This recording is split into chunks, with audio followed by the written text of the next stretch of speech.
Hello, everyone. Good morning and welcome to Wild Woman podcast. I think it's episode 8. I was actually looking just before I came on this morning, and I'm just so excited to be back interviewing another beautiful lady I've had the privilege of coming across in the last few years. And I just know you're going to enjoy this conversation as much as I am and learn from it. And this is the whole reason why I started this podcast.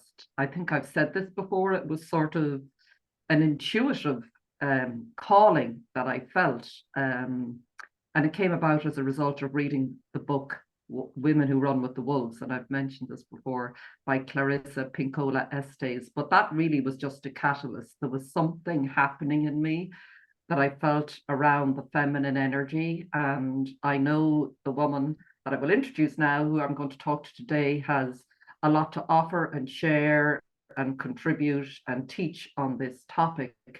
It's a big passion of mine. So without further ado, I'm going to introduce Jenifer Taylor, or I'm going to let her introduce herself and just share that we haven't met in person, Jenifer, haven't we? We haven't met physically, No. But we've met energetically and across the airwaves. And we met through doing a course with the lovely Mark Ashwood. For anyone who's listening, if you've come across him, it was during lockdown and back in 2020 or 2021, I'm not sure. But it sort of brought together a group of, I think, like-minded people from around the world. And it just shows the power of that connection when you come together from the heart, from the soul, and connect with others. You know, it's like you know each other. You don't have to go through all the formalities. It's a really deep, powerful connection. And I'm very grateful to Mark for that. And I'm really grateful to Jenifer. We had sort of been following each other on Instagram and just watching each other's work. And I just felt very strongly called to reach out to her. So thank you, Jenifer. I know Jenifer is based in England. Am I right in saying Leicestershire? Yes, that's correct. Leicestershire, Melton right. Mowbray, land of the pork pies. Land of the pork pies, love it. So yeah, just to get started, Jenifer, would you maybe just introduce yourself, tell us a little bit about yourself, your background, who you are, what you do. Yes, we'll of take course. It from there. Thank you so much. We had this conversation at the very, very beginning, so I'm just going to put this disclaimer out about my tooth because I feel very conscious of losing a tooth. So my name is Jenifer Taylor, and I'm so excited to be here today and to have this conversation with you. And had we started recording at the very beginning, it would have all made sense. But I've given a home, my husband and I have given a home to this beautiful dog called Drago, which means dragon, and he's named after the main leader in the Game of Thrones. But he is a typical 2-year-old boy, so he has the tendency, if he sees the front door open, I'll go and explore the world. So I came home a week ago on a Friday from work, and he let himself out, and off he wanders. So I went into this fear mode, which I've learned a lot. In this fear mode, we act from a place that isn't our true, authentic selves. And it can have a catalytic sequence of events. So instantly I felt fear. I thought he's going to get run over. I've got to stop him. So I chased after him, grabbed him. He's a big boy. He turned around, scared, looked at me. The look in his face was like, oh, he was so scared because I grabbed his fur. And then I went flying off the curb and I broke my tooth completely off. My husband said I was lucky. I could have died. I thought, oh, that's a bit dramatic. All I could think of was I've lost a tooth. And then he pointed out you could have lost all of your teeth. And the reason why I'm sharing this information is I'm so conscious of the fact I've got a gap. So rather than just put my hand, because that's what I've been doing for the last week, just embrace it and say, this has happened to me. I've got this gap. It's going to be fixed. Very expensive fix, £3,700. I know. Right. So if you can see a gap, that's the reason why. So I just put this disclaimer. And you know what? saying it out loud. This has happened to me. This is why I look the way I look. I feel being authentic now. So now I can relax and be the true me. So a little bit about me. I was born in Gloucestershire and raised in Gloucestershire, emigrated to Australia when I was 11. I was brought up by my grandparents, and so just doing an overview. And then I came back to England when I was 17, and then settled in Gloucestershire. That's where I met my husband. He was working down there, and then we moved up to Leicestershire when I was about 20. But my career path, my calling really took place when in 2002, I went to work at the beautiful Ragdale Hall Spa in Melton Mowbray, and as a beauty therapist. And that's when I stepped into my role as a holistic therapist. So I was there up until 2020, and it's there that I stepped into who I truly am and was doing a job that I absolutely loved and adored.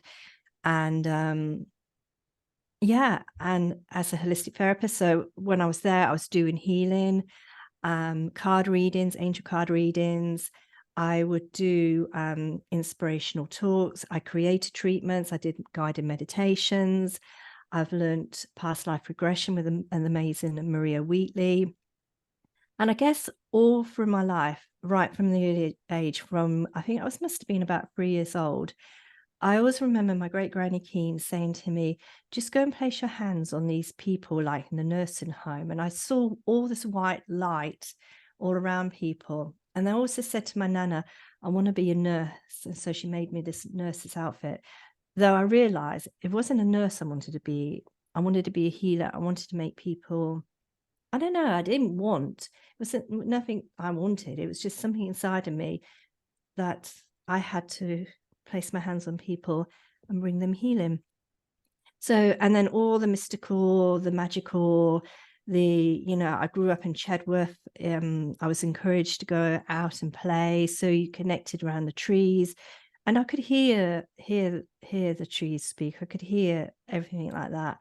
But when we emigrated to Australia when I was 11, that's when it all shut down completely. And that's why I returned to England, because England, there was just something magical about England. I had to return, even though I lived in Australia, which people say, why did you come back? But I came back, and I know I came back because of the roots, the Celtic roots, the mystery of this land. It was calling me home. Yeah.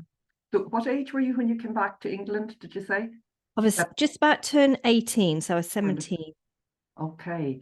And you mentioned there, I hope you don't mind me asking, just you said you were reared by your grandparents. Is that right? Yeah. Oh, yeah. So what happened was obviously I'm mum and dad. My mum got very poorly when I was about 2. She died of cancer, but the cancer has spread all through her body. And she lasted until it was my 3rd birthday. I turned 3 on the 7th of January, and then she died 10 days later. And and her birthday would have been the 25th of January. So that had a major impact on my life, because I couldn't remember her. But I work with babies as well since 2021, and babies and children, they don't start building a memory up until they're about the age of 3. So even though I felt I can't remember her, it was just no natural fact. I couldn't remember her because, as babies, they don't remember like that far back. So, and I never realized at the time until my brother pointed out to me a few years ago that when my mum died, she had a carer, she did. And then I don't know why my dad married her, I really don't. But for some unknown reason, he married her. And she wasn't the best. She didn't have the greatest of upbringings herself.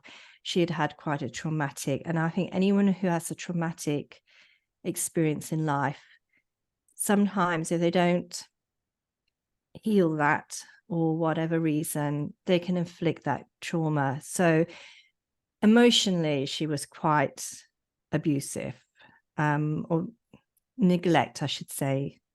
I can't remember too much, but I know my brother told me I didn't want to live there anymore. So I said to my nana and grandpa, I want to live with you. And that I felt quite empowering when I found out that was the truth. I grew up thinking that my dad didn't want me, and that's why I went to live with my grandparents. But actually, my brother said, no, it's you, your voice. At 3 years old, said, no, I don't want to live here. And I'm so glad my 3-year-old had the strength and the voice to be heard, because I escaped a lot of abuse. So had I stayed there, it would have been, I think, emotional. It was emotional abuse. My brother won't speak about it. He remained.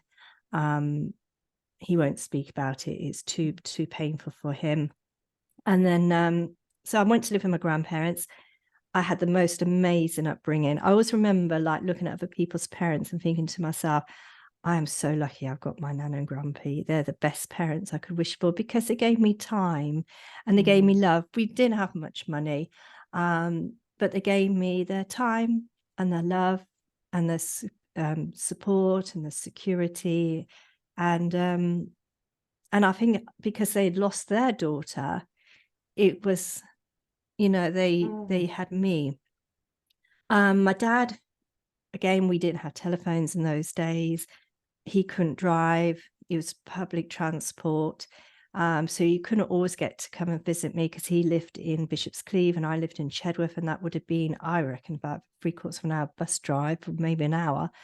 So, and in those days, we didn't have counselling. We never had what they have nowadays. You were never encouraged to talk about it. It was like, a hush-hush subject,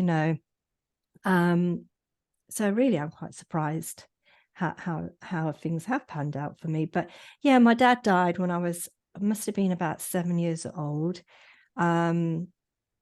So I lost my mum when I was 3. My dad died when I was 7. But when my grandpa died at the age of, I was 9, that's when my world ended, my childhood. I always remember thinking, that's it, my childhood has ended. I'm now an adult. And then my nana, has a son in Australia. So we decided, or they decided, I decided, that the best option was to move to Australia to live and be raised by my uncle and his wife. So that's what we did. But my relationship with my aunt and uncle, they were very loving, very caring. They gave me a really beautiful upbringing, but there wasn't that love and that bond that I had, like with my nana and my great aunts and uncles. I think, bless my aunt, she was in her 40s. Her 2 children had grown and left the nest, and here she was with her mother-in-law and a moody teenager. So yeah, it wasn't the greatest, but I was looked after and raised well, and loved. And then when I finished high school, I thought, I've got to come back to England, and that's what I did. Jumped on the airplane. Wow. It was the 80s. It was the best time of the year, life. 1980, 85, I came back. And then I came back to England with a suitcase, free spirit. Now I'm a mother and I've got a daughter. I think my poor nana, I just got the airplane and didn't look back. I just was like, my intuition was always my guidance, my inner guidance. And of all the things I could have got myself into trouble, it was almost like I had this protection around me that always protected me, this protection within me. And got myself a job at this hotel, which meant I had a bed sit. And I was so happy. And then I met Glyn. He was working as a mechanic. It's so funny because he says, oh, I'm a mechanic. And I went, oh, and he goes, I work on Ferraris. And I went, oh, I had no idea what a Ferrari was until he turned up in a Ferrari. And I went, oh, wow. yeah. So, and then we moved up here to Leicestershire, and you know, Made a life. Made a life, exactly. And then we were lucky to have a daughter, Emma, who is, the funny thing is when I had this accident and fell, and then I told Emma, I says, "Are you cross with me?" And she goes, "No, Mum, why would I be cross?" I said, "I don't know." To me, Emma's always been not my rock, but it's almost like she's something else, something special, absolutely adorable. And I've never looked at her as you're my daughter. I've always looked at her as like, Emma, you're here with me in this lifetime. Because I always remember when she was born and I held her in my arms and I said, "You're here now. You're here." And so I've never seen her as a daughter. I've just seen her as Emma. Beautiful. So, Isn't that how everybody wants to be seen, just as who you are? Like, isn't that's such a gift to give her? And it sounds, Jenifer, from what you describe, it's just, you know, what a childhood you went through. But it sounds like you had such that despite that tragedy, you know, your mother dying and all that change, and then you had this beautiful love from your grandparents as well, that there was a deeper, you described that sort of inner connection or intuition that was very strong in you. It's like that out of that tragedy, it's sort of something good came, this sort of a very strong like sense of self. Like that's what it sounds like you've had from a very young age. Yeah. Is that something that's always been with you, like throughout your life? That deep sense of connection and intuition? Yes, yeah, I would definitely say that. I always remember, I must have been about 4, and it's a weird thing to say, but I woke up in and obviously in Chedworth with my grandparents, and there was a strong sense of like I'm here now, almost like the little Jenny that was born. It's hard to it's hard to describe, but it's almost like I wasn't the person that was actually born, but I was the person. I don't know. It sounds so weird. I don't know, but I've always had that sense of like not belonging here on this planet or around, whatever you want to call it. I also used to look up into the sky and know I was from up from there. I've always felt like, I don't know whether it's because of losing my parents, but I felt never the same as everyone else. But I will be honest and say, like, you know, because I couldn't remember my mum, it hurt so much, the pain, like I couldn't speak about her without crying. And then I got to the age, I think about I don't know, late 20s it would have been, and I thought, I don't want to be sad anymore. I really don't want to carry this pain, you know. And that's when I turned to mediums, and I had like medium readings, and that's when I started to explore why are we here? What's this all about? You know, what was the reason for everything? And then through the medium route, I started to train as a medium.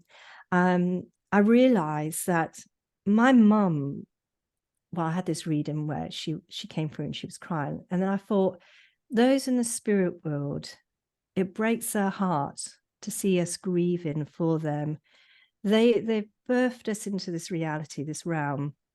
And they, for whatever reason, Mum never hung around, nor did Dad. But they don't want me to be sad. They don't want me to grieve. They don't want me to be hurting anymore.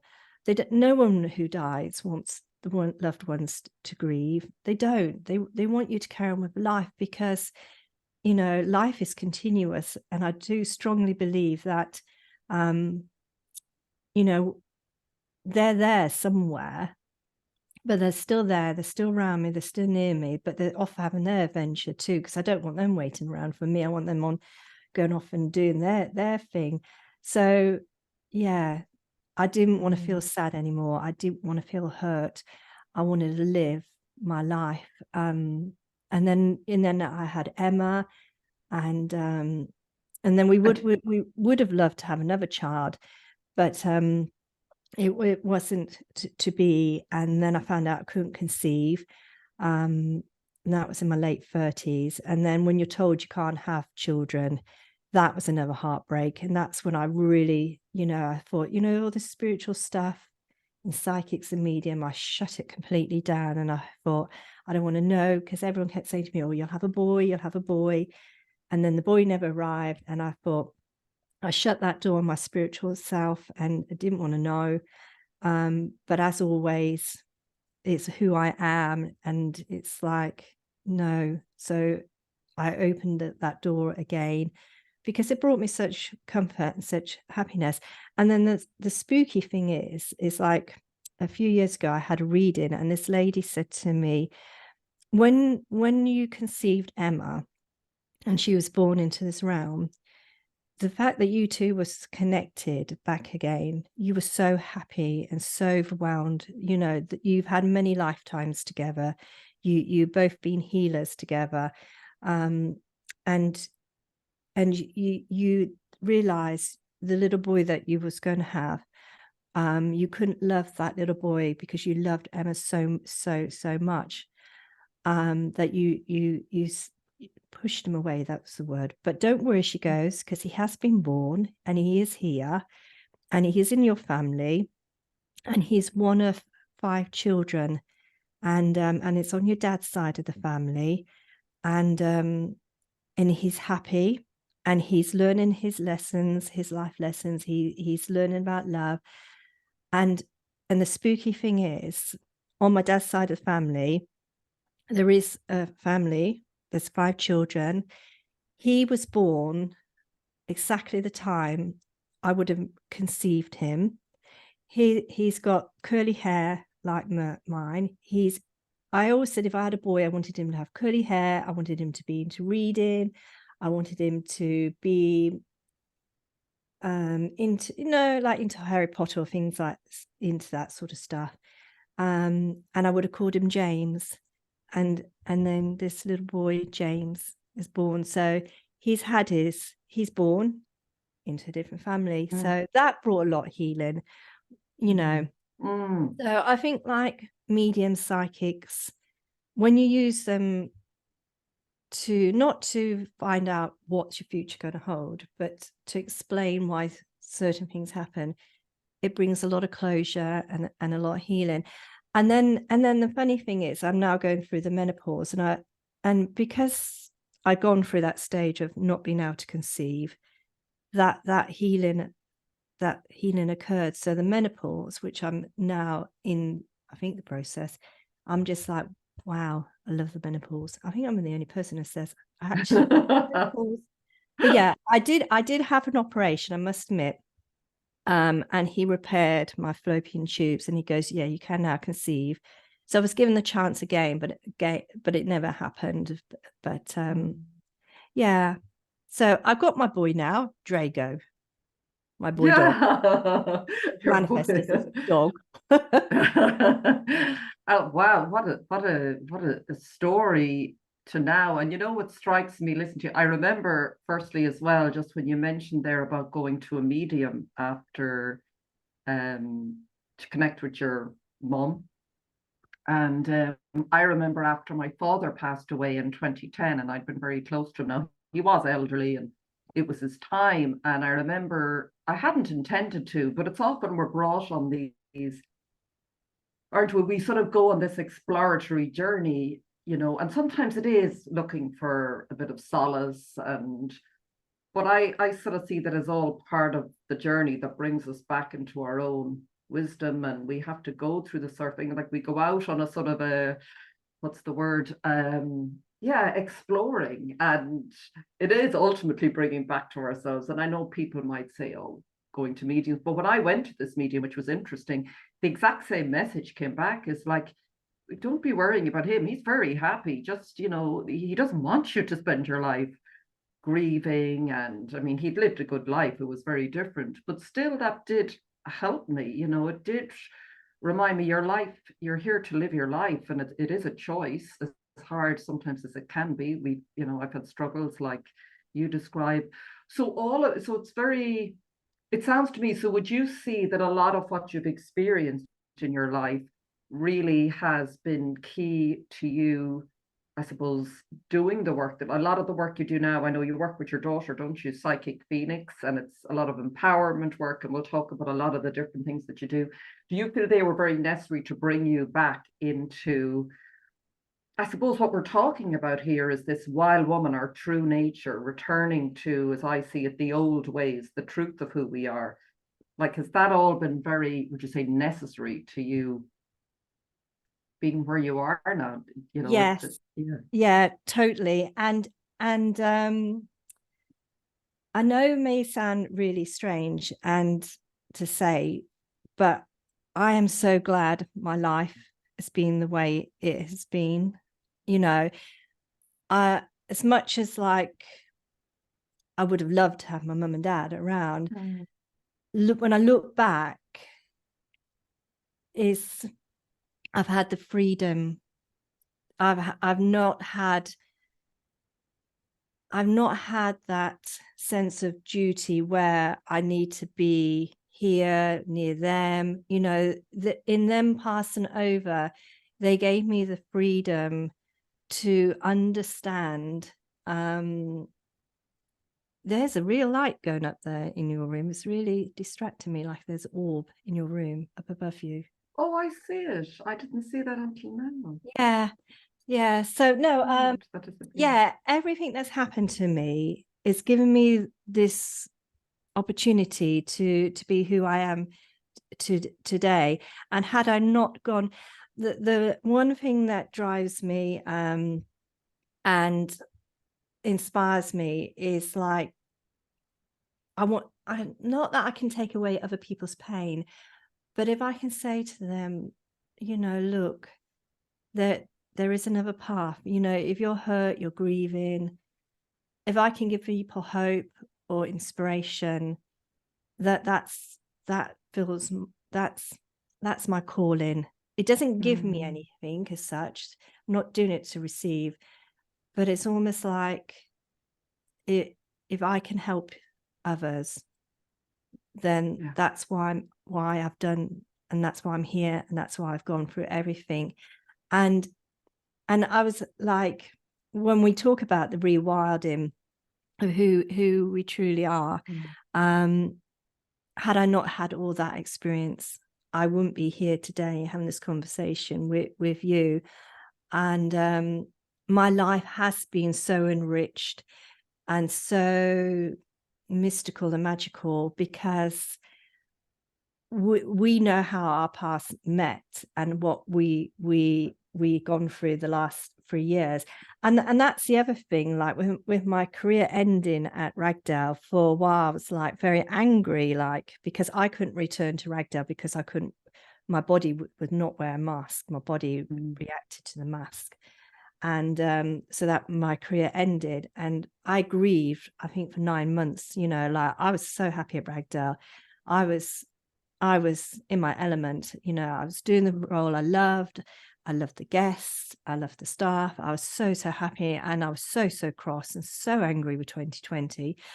But now when I look back, I realize, especially now, because I've really stepped into that path of like rewilding, stripping back things that are lies and stripping off those layers to get back to the core of who we are as women.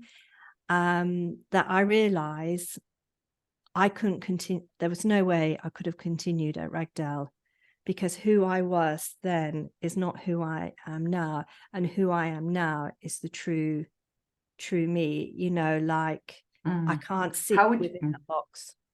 Yes. So how would you describe that difference when you say, because that obviously was necessary for a lot of us, something to wake up to who we really are. Sometimes we have to be pushed, don't we, to our limits or our depths to go, oh, wow, that is who I am. I didn't know that. I found that through a lot of experiences in my life. And I think that is often, isn't it, like the wounded healer almost? Often that's my passion too, is it's not that I'll get something from it, but it feels a sense of purpose that whatever I've been through, if I can share my experience or what I learned that might help someone see their life differently and maybe avoid some of the heartaches, or maybe they'll just see that there is a way through it and there's a purpose to it, isn't that? I mean, I think once you can start to look at your life and your hard times like that, you know, it's just changes everything, doesn't it? It's just so empowering. I know you talk about empowerment a lot, but that is, you know, it sounds a bit of a word. I used to often hear that as well, it's so empowering, but until you really physically feel that, you know, that sort of, isn't it? It's a very different, it's not an intellectual concept No. at all. And that's where it's down. And isn't that, yeah, maybe talk a little bit about that, because I'm really interested in this. When you said coming back to who you truly are, how would you describe what changed in you after 2020 and when you left and said you couldn't go back into that box? Yes. So when 2020 happened, I realized that doing card readings was who I was. You know, like when I do a card reading, when I did a card reading at Ragdale and how I still do them now, isn't about like fortune telling, because I'm not a fortune teller, because if I was, well, no, I'm not, and I don't want to be. When I do card readings, it's all about what do you need to know right here, right now, that's going to help you on your path. What is it that you need to know? What is your soul trying to tell you? What is it trying to say? Come this way, go that way. So all the readings I ever did at Ragdale, and I did about 33 readings a month, was all about empowering people to live the life. So I was sharing knowledge and wisdom with them that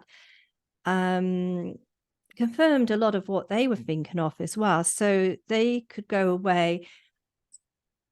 It wasn't, no. So the feedback, what I got, should I say, I'll rephrase that. The feedback I got was like, my readings were healing, my readings were inspiring, my readings were uplifting. It gave people, and no one said, like, when they were going through the dark times, they always remembered, Jen said this, Jen said that, and it got them through. And they got them through the other end of what they were going through. And they never gave up, because they said, you said it was going to be okay.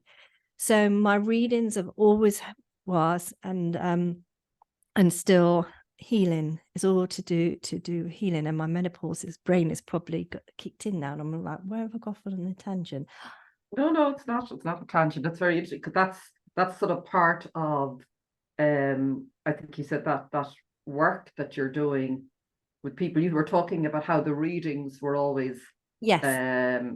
A big part of, I suppose, your work, or you know, your big passion when you were there, isn't it? Yeah. When you were in Ragdale Hall, and did readings only start? Was that always part of your work, or did it? No, that just no. To start off with, I was doing massage and Hopi candles and Reiki.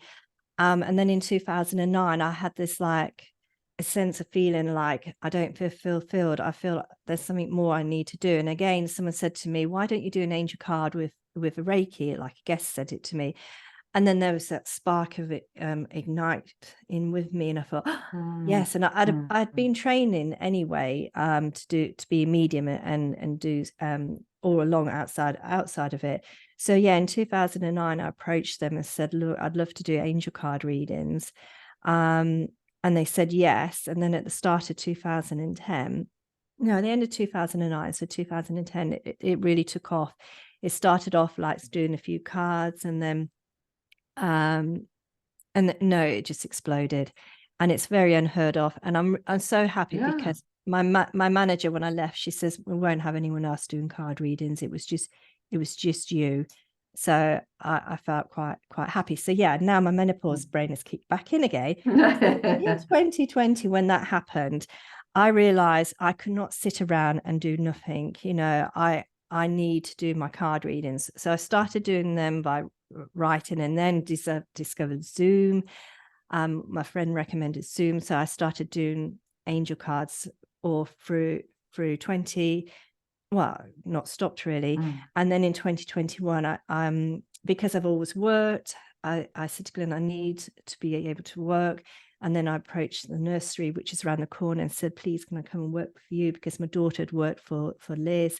So 2 days a week I look after babies, 10-hour days, but the rest of the time I'm doing card readings. And now the restrictions have been lifted. My treatment room is now open. And again, this was the dining room, and my husband said to me, why don't you turn it into a treatment room? And this space is like, it's just phenomenal. It's just my space. So I'm still doing the angel cards via Zoom, but now in person, and the treatments. And I think, and then I returned to Ragdale for 9 months. They asked me to go back, and I said yes. But then I realized when I went back, I wasn't the person. I got used to my independence, my freedom. And I think that's part of being wild, is your freedom. Because the other thing I realized about myself is what I believed in. Like, I was massively into the New Age movement and the law of attraction and manifestation, and all of that. And then, like, over the last 3 years, you start talking to like-minded people, and then you kind of like think, and then you realize that you're not the odd one out, that other people feel the same as you. And then you start, like I said to you earlier, the layers start to peel away. And so I've now got the freedom of, like, when I was at Ragdale, you were a therapist, you represented the company, the company is the Ragdale, you're Ragdale. When you step out of that box, you can be you. And when I stepped out of that box and I was able to be me, I realized that freedom was just so beautiful to experience. So my card readings haven't changed, but I use tarot as well. But my style of healing is changed. I no longer say I channel Reiki. My healing is different. My healing is coming from the earth. I go out in the sunshine. I connect to the sun. I bring the sun's energy into my body. When I'm doing healing, I'm the healer within me is doing the healing. So, and then what I thought was truth, I started to really realize that, the whole New Age movement was brought about, I think, about 1905. In the 1990s, it's all been kind of planned, because the just no, you're okay. There's so many directions. It's wonderful to. Can I just one thing there which really resonates when you talk about it there, and I think it's a big part of what's happening on the planet. Everybody can look at it differently, whether you want to call it we're evolving, frequencies rising, divine feminine's rising, whatever the layers. What I've experienced, and I think it's really important to maybe just touch on this a little bit, of rather than, I would have spent a lot of my life as well, like, I have to becoming, I sort of take on more. I will become this. I will become a healer, a writer, and a lot of what cancer taught me was, no, everything was, I don't say everything was taken from me. Everything that wasn't me, it felt like, was taken from me. There's these layers and layers and layers, and really that the journey, this, if you want to call it, into the feminine or those ways, is about peeling back the layers, isn't it? Really, to everything you've described so far has been about guiding us back into this intuitive, this voice.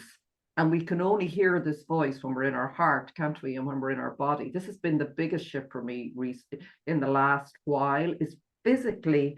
And I know you touched on this with the lovely conversation I listened to that you had with Ola Wolney, I think it is. That's correct. Yeah, and I just was blown away by that, because that really resonated with me and what I was feeling. And maybe for women who are listening or who might be struggling, it strikes me that a big part of, someone might say, well, where do you start? Like, yeah, I get what you're saying, and my life is very stressful and I don't like what I'm doing, and I feel like, to me, and maybe you might talk about this a little bit, is it's really about finding a way of coming back into your body, into your heart, into your womb. Again, that's a whole area that's new to me, but I'm feeling it. That, and physically, then you start to feel into who you. It'll just happen. You start to feel who you are and what's calling to you, like you've described, naturally was happening to you probably years and years ago. So you're here to sort of lead and show the way, I think, with many women, because you were on this path naturally. So can you Yeah, talk a little bit about that? Because it really excites yeah, me, that sort of, I just think that's where we're at. yeah. I'd love Yeah. to.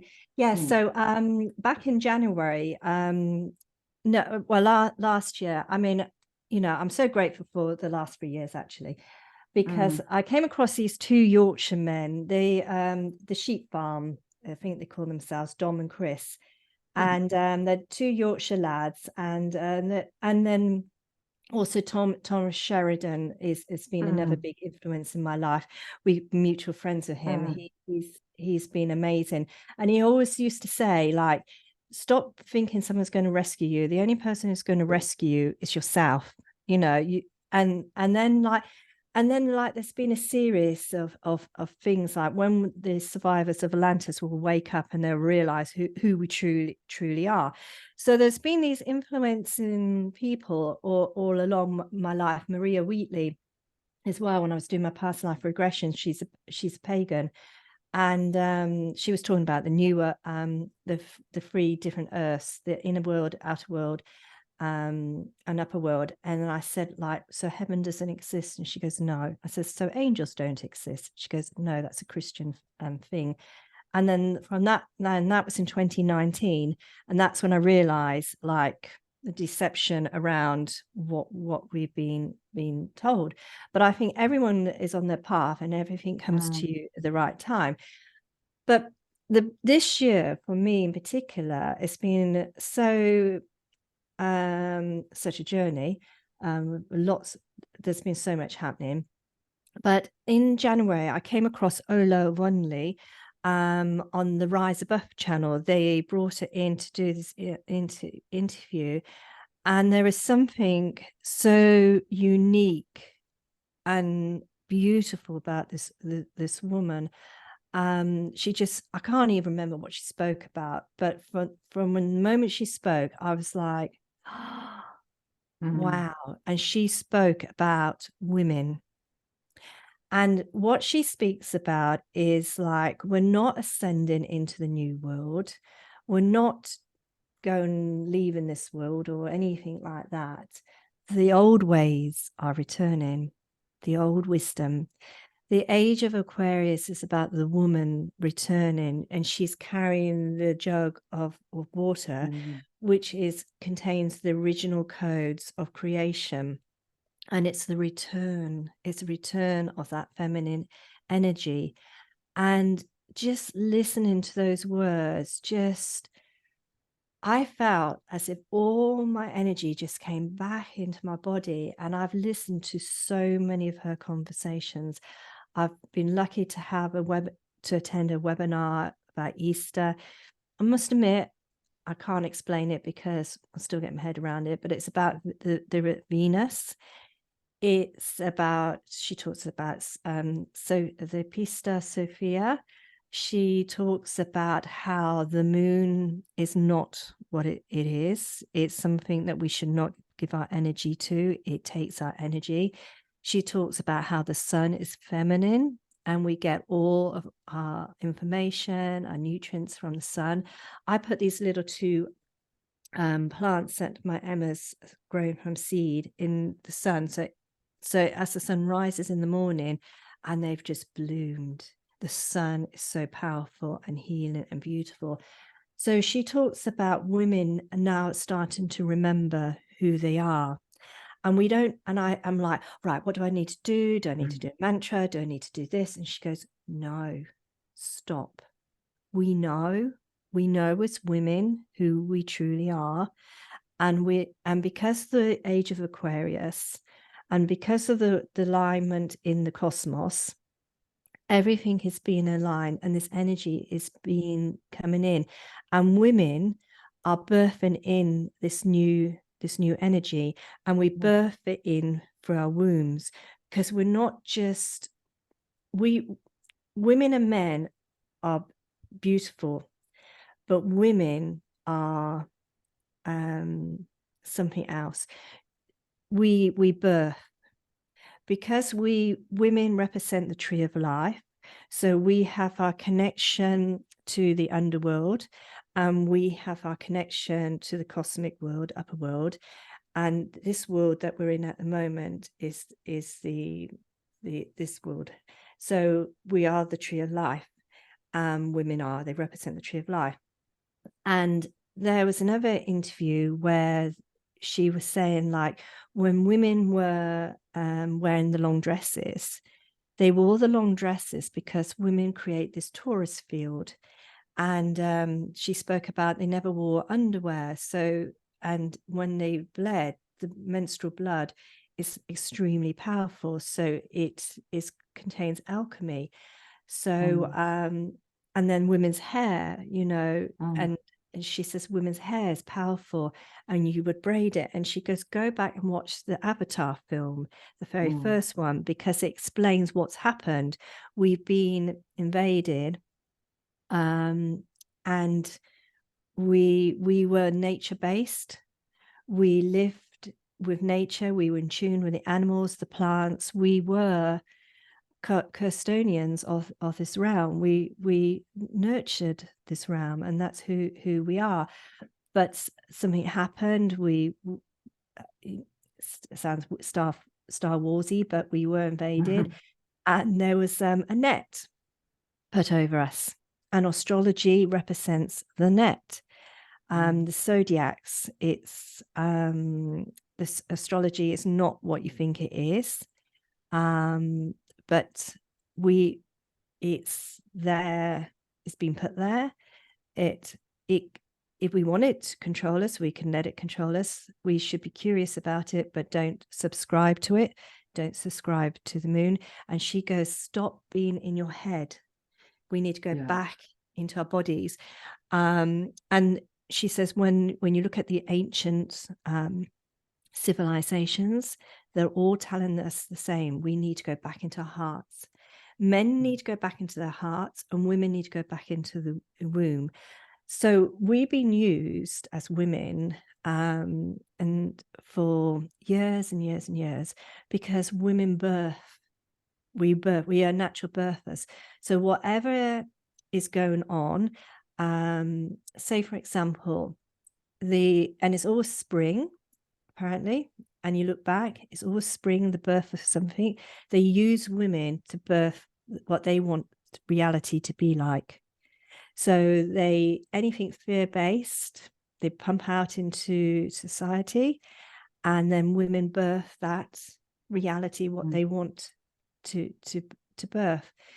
So the only ones that can save us are the women. And she also says, like, you don't need masses and masses of women, just enough women to come back to who they are and to realize who they truly are. And then she also says, like, you don't have to go shouting about it either. When you look at the real witches are the ones that you don't know anything about. They're the healers who just quietly in the background doing their thing. And that's why she said all the witches or the wise women were killed in the harrowing and over the years. But I highly, the thing with Ola is when you listen to her, she's talking about the fairy tales are real, the mystical legends are real, the Celtic legends are real, the Nordic Aboriginals. I always remember Stephen Strong saying a year ago, there's a fork in the road now. The Hopi prophesized it. We can either go down the path of love or the path of fear. You've got a choice. So I've come away from listening to Ola, and I've interviewed her, and we've got another interview planned at the end of September, October. Grounded, I feel the happiest I've ever felt. I feel serenity. She does readings. I've just had one last night, soul plan reading. And I've just come away. I was excited to talk to you this morning. And because of that, I just feel like I know where I am now. I know my purpose. And listening to you, yeah, that's listening to her and listening to you, Jenifer. I have to say that, it wasn't so much about learning. Like when it was like, yeah, that's exactly how I've been feeling. Like it was like a recognition. And I think that is what it is. It's coming back and not living from the head up. I think as women, that's how we have been sort of, and everybody, not just women and men, because they have feminine energy too, have been sort of kept out of their power. Because as long as, and I know she talked about this, and it's what I've always felt, as long as you're kept in your head, you can be controlled and manipulated by fear. And we started the conversation talking about fear. Remember, you mentioned your tooth. Yeah. And it is that simple, I think. And then when you come back into your body, just something, and I've noticed as well that it's been I think where it, not a stumbling block, but it's something I have to continue to work on. And I think what keeps a lot of women from that power internally is any sort of trauma or pain that they may be experienced throughout their lives that they haven't processed and don't understand how to do it. Because most of us, I know any difficult experiences, I often was recommended go to a counselor, go to a psychotherapist. That was great, nothing wrong with that. But I wasn't physically moving this energy through my body. So the experience comes into my body, it's painful, I shut it down. And I think a lot of us do that as a way of surviving. And then someone will say to you, well, look, at your way to your freedom and to your power is in your body. And there's a part of you going, I'm not going there. It's too painful when I go down there. And that's how I lived, I think, for most of my life. I wasn't in my body at all. I know the difference now, because I was full of fear. Anytime I did sort of dip down, I was like, oh no, I can't. And I'd run again. So it seems to me that, and maybe again with the work that you do with people, and I've started doing a little bit of healing work as well, is to support women through that and back down into their body. And it actually is, isn't it? It's not as the release is, so when you start to live like that, you're living much more in the present. You're releasing what's coming up and you start to feel really empowered. That's where I have found the power is I've allowed a lot of these layers and I've had to sit, feel it, let it go. And then you start to feel, can you just explain, maybe talk a little bit about that as well? I think that's really, really powerful for women to know. Because I meet a lot of women who I know are struggling, and it's very easy to say, oh, just come back into your body, but it's not always easy if you've been out of it, hasn't it? No. Yeah, no. And I just I think with what's happened with the accident and losing my tooth,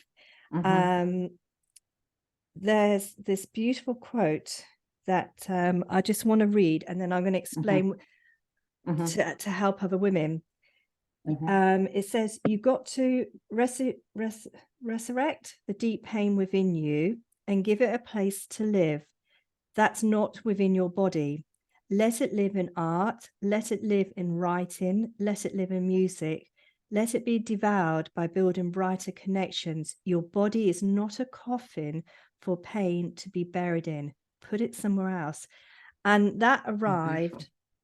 And then with my tooth, I'm a big believer in journaling. That's been a major, I think journaling is so powerful. And that quote reminded me, like with what happened with my mouth, I need to get it out into my journal. And I think also, like, because I started the conversation with you about talking about this. So when this happened, I know, fingers crossed, it can be fixed, but I know the trauma of the shock in my body and my mouth. And what happened was, it happened on the Friday tea time. The inner healer in me just stepped forward. She just stepped forward and she said, right, I went to bed in that evening, and I happened to be using for the last so many months Earth to Me, this beautiful lady who's cured herself of MS, and she's created this amazing skincare range. It was very simple. It's one serum and jojoba to cleanse your face with.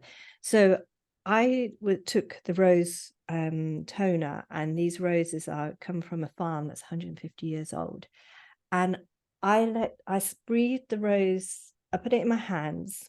I breathed in the aroma, and I just cried to the roses. I just cried, and I said, "Please hold me." I was getting upset when I remember it, and I said, "Please just Needs hold to me." come out still. Yeah, because the trauma's still there. Of And course, it's only been a week. But I said, of "Roses, course. please just hold me. Just heal me." And this is something that Ola speaks about, like our connection to nature. And the strange thing is, I've come across this beautiful lady, Saskia, who I've been taking her flower essences. And you know what? Flower essences, vibrational energy, is the most phenomenal thing ever. It's like in this little bottle, that costs £10. The essences are so powerful and healing. And obviously, I've been taking the essences, and I'm going to be ordering 2 that's for shock and trauma, because I know from the tears the trauma is still there, because your mouth is what people see, and it's like your vulnerability. But this healer in me has taken over. And what I'm saying is, she's saying, okay, the dentist says you could have that hole and nobody will know. I went, no, my mouth is in shock. What's happened is in shock. It needs healing, it needs time, and it needs space. And all this wisdom is in us all. It's in us all. And if we turn inwards and trust that wisdom is so powerful and so healing, and it's guiding me. It's guiding me to when I I light a candle, I massage my face, and I hold my face, and because the trauma's there, and I just give myself healing. I'm gentle with my face, and then the flower essences I take to support, because I don't want to hold on to this trauma. I don't want to hold on to this pain. I don't want it in my body. It's got to come out. But the healer in me is guiding me. So I think we're always being guided, always. And I know that from a child, that there's inner guidance. We don't, it's here. We were born into this realm with this inner guidance, this protection. And that protection, I think, is love, the energy of love, and we are so more powerful. So every single being is so powerful. And you just go inwards. And I think the accident has taught me that. Had that accident not happen, I don't realize just how powerful we really are. Had this not happened to me. And sharing it today. Thank you, Jenifer, because I think another aspect of the healing, as you said there, sometimes they say the witches or the women, they don't have to be, we can be quietly going about our business, because it's all inner, it's all energy. Like we feel all of this. So you sharing this has been healing for me, because I'm feeling something rising in me, something that's vulnerable, and I don't know what it is, but it's definitely something that the minute you started talking at the very beginning so resonated with me. So this is very healing, isn't it? This whole, I think also this women coming together and sharing their stories and listening to each other, just being witnessed. I found that hugely powerful. And the other aspect of, I think you talked about as well, with the conversation with Ola, is how women have conditioned to be very in competition with each other. We grew up in very masculine environments, and I was in that in work, and I knew it was something off. I said, I don't want to be competing with all these women.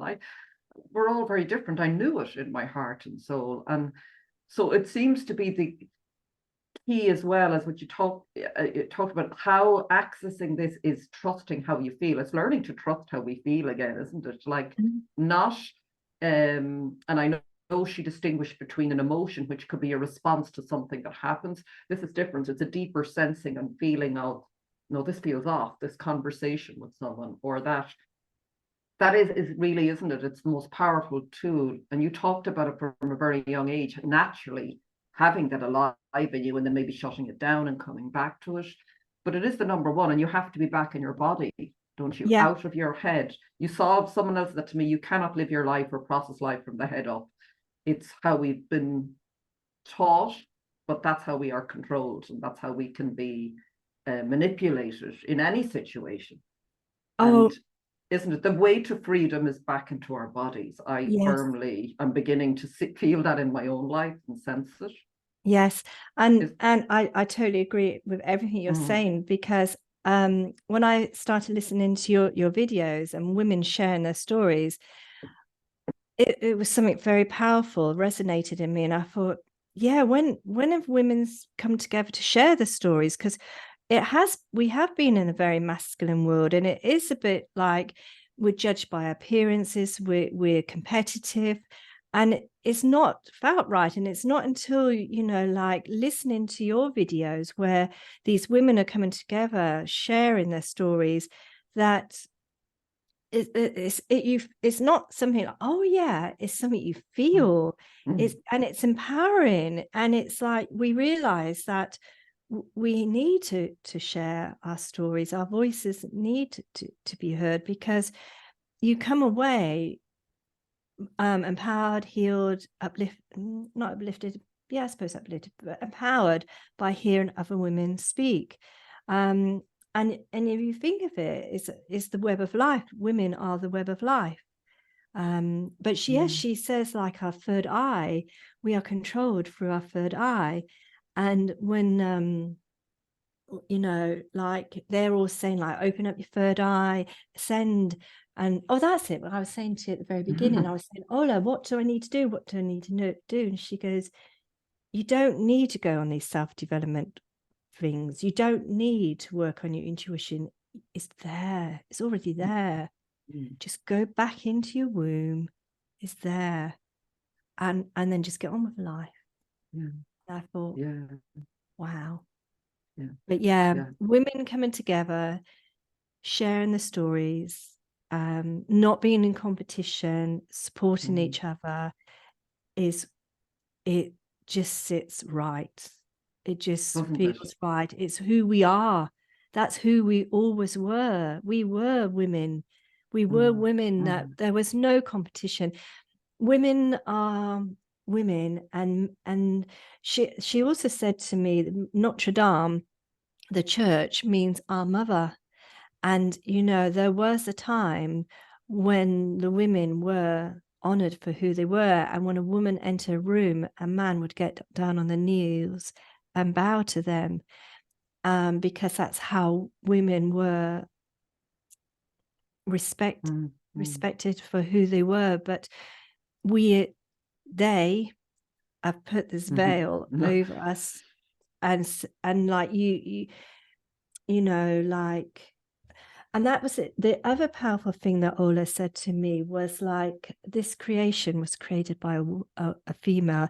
Venus, we should connect with Venus, or realize Venus. We don't have to connect. She don't say we should never give our power to anyone else. She says give our power to ourselves. But Venus is the real moon. Venus is the triple goddess. The moon was being put into place to take the power away from Venus and harvest our emotions. But and there's my menopause brain gone off again. Yeah, but that's so it's it's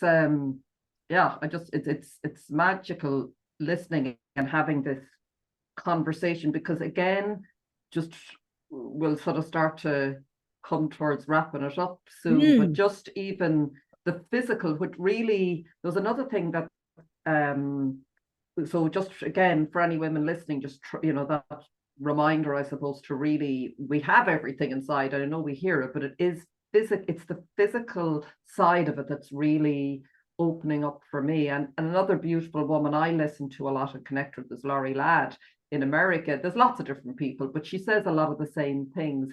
And I know it's not about, it's not about, you know, what someone else says. It's if it resonates and feels right in me, I know it's true for me. And we for anyone listening to this, some of this may be true or resonate with you, some of it may not, but it's just women sharing, and that's all it, you know, and that's, it's up to each of us how we take on what's right for us at the right time.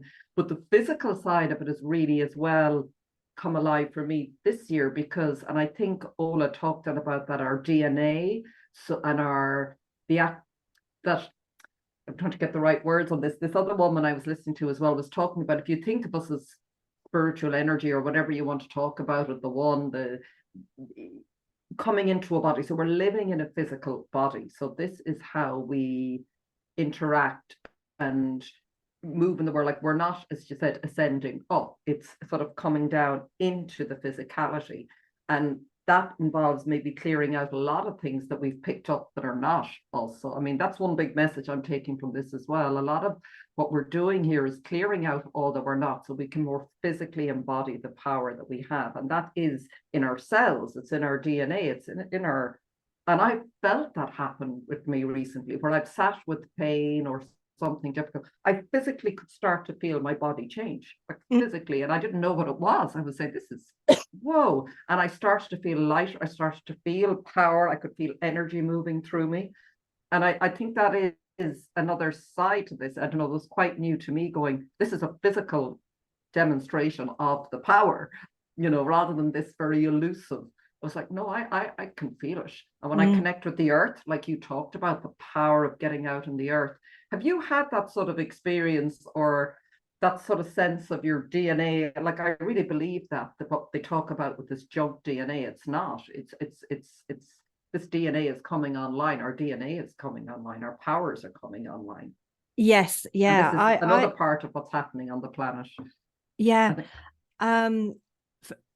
Now I stopped looking at, I know I mentioned the moon, and now I've started connecting to the sun and connecting to the earth.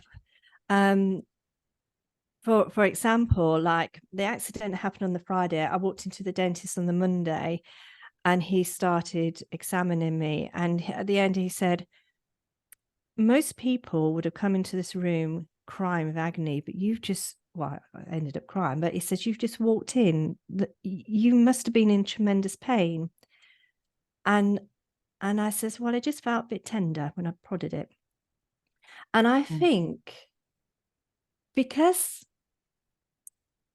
and it must sound very surreal, but because of everything that's happened this year and peeling off these layers, it's almost like my body is stronger. Does that make sense? It does, yeah. My body is doing what my body was always meant to do. And I don't know whether you did Jeremy's course, Jeremy Ayres. No, but I watched a lot of what they were doing and maximizing the light in your body. Yeah. So clearing a lot of those toxins and and he says your body knows how to heal itself. Get out the way of your body and let your body do itself.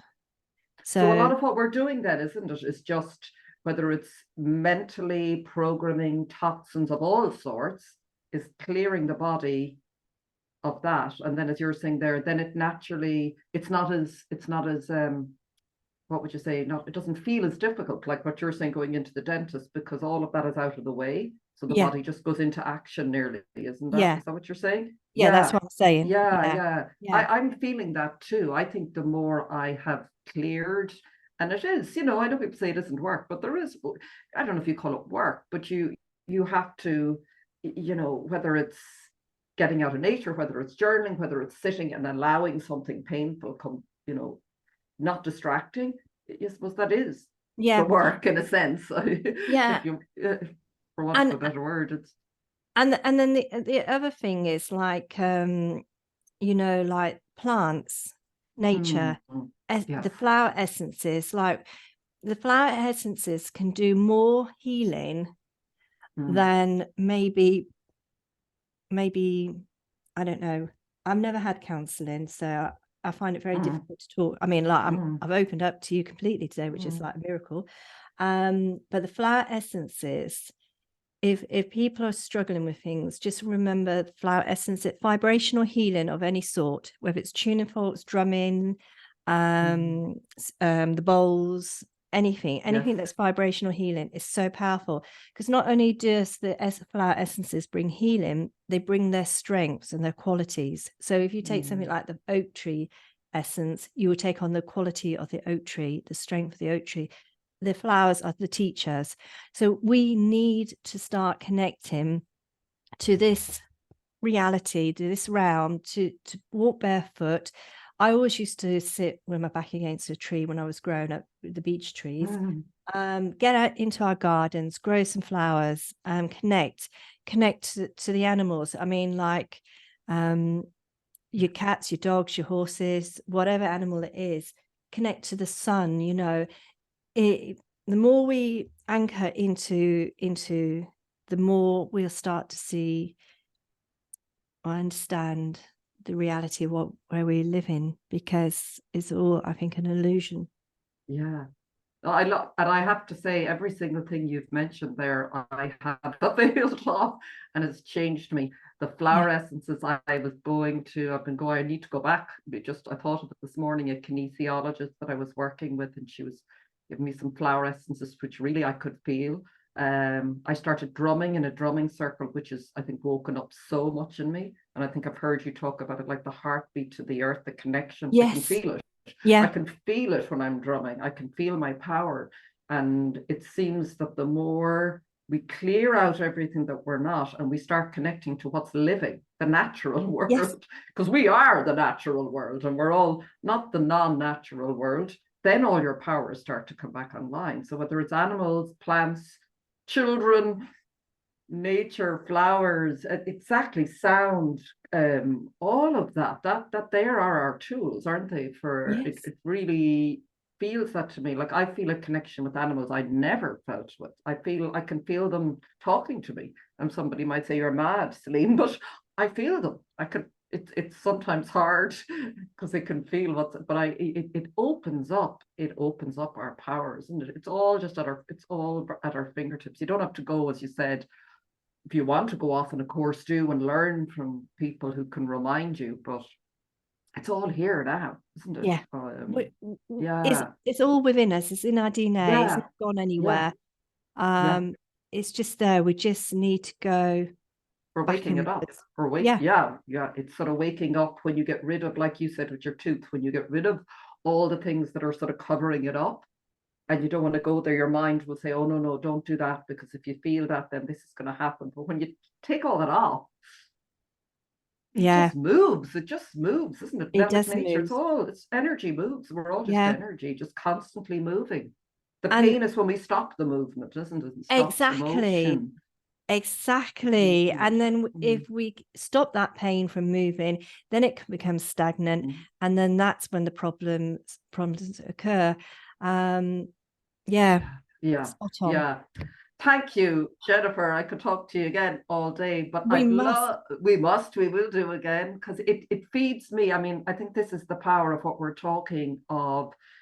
And, talking about feminine energy, I'm always conscious it's not excluding men. Men have feminine energy, and men have a really important role to play. And I don't think we've been allowing them, that's a whole other conversation, step into their roles as protectors and containers and all of that, to facilitate the masculine, feminine weaving together and doing beautiful things, isn't it? It's really important that men are allowed to step into that part of themselves. So this is for women and men.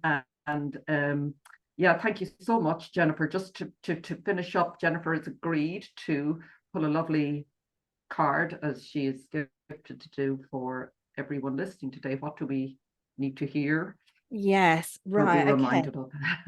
So these are the angel cards, oracle cards I've used at Ragdale.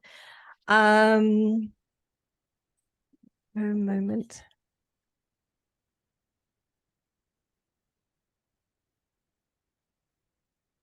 So I'm going to do these are little words, and I'm just going to pick one. Joy. So the card is joy. Beautiful. So that's what Ola says. Don't go into your lessons, go into your bliss. So the message from those cards is lean into things that bring you joy. Follow your joy, and that's where your path awaits you.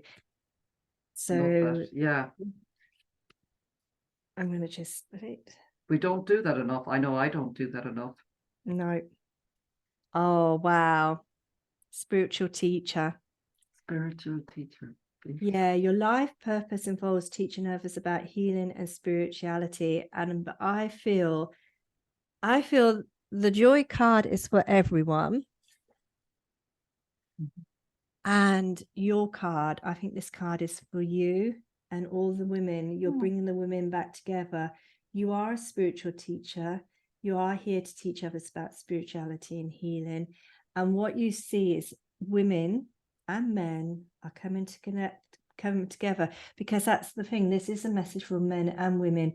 Men have got a powerful role to play. They're just equally as important, but we've been divided. But you're bringing people back together again, and it's the circle of life. So keep doing what you're doing. That card's for you. Thank you. I could feel it. Thank you so much, Jenifer. That is beautiful. Thank you. And it's a lovely encouragement, because sometimes when you're, but it's such a joy to talk to you, and this is how we start to shift everything. And I really, I just love bringing in the mention of men again, because sometimes I feel, I just finished, but I sent out an email. I have a subscriber list, which I'd forgotten about. And then I was told I had a new subscriber yesterday. I said, oh, I forgot. I never even send anything out. So I sent something out about the podcast, and a lovely man I know wrote to me this morning and said, I think you got the wrong person here. Are you inviting me to a women's circle? And I said, no. I have to go back and write to him and say, I'm sorry, this probably sounded like it was exclusively for women, which was not the intention at all. Not at all, because as we said there, we need men. We all have masculine and feminine energy. So men have to listen to their own hearts as well. Yes, and their intuition, don't they? Yeah.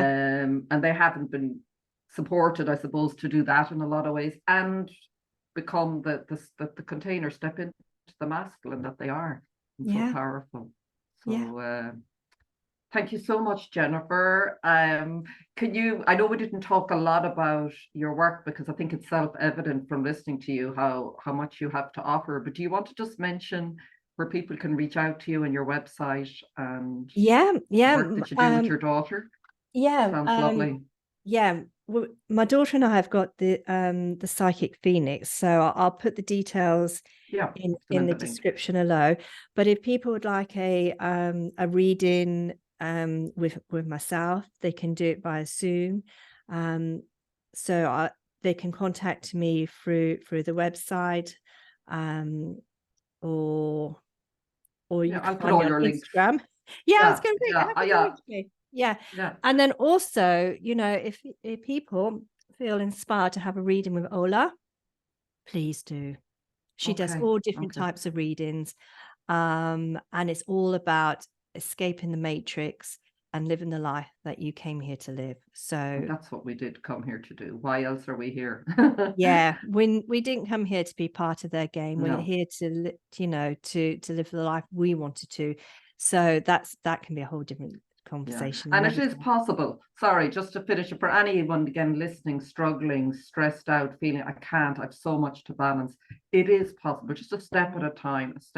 And as you said, lean into your joy, that what brings that joy. That's something I didn't know how to do, and I had never even heard of doing. And you're always that's a beautiful. That's your body, and that's your intuition speaking to you, isn't it? Your inner guidance. Yes, I just wanted whatever. I picked this card out. These were the flower essences, and it says olive. It does, and I just got this nudge to see what it means. And it's really interesting because as you were saying about how if you're feeling overwhelmed and stressed and tired, this is the message from the olive and flower. And her message is, for when you're feeling exhausted, even though you've rested, for when you've been abused, your body, and would like to regain your vitality to help you access your energy reserves when you're flagging or not able to rest. So maybe tune into the olive flower if that's how you're feeling. Don't have to go and get the essence, but if you tune into the olive flower and ask her for her wisdom and healing, the plants are there, they're wanting to help us. We could talk for hours and hours and hours. Thank you. We'll finish on that. Thank you so much, Jenifer. I really appreciate it. And I hope everyone who's listening or watching enjoys too. Thank you. And thank you very much from me too.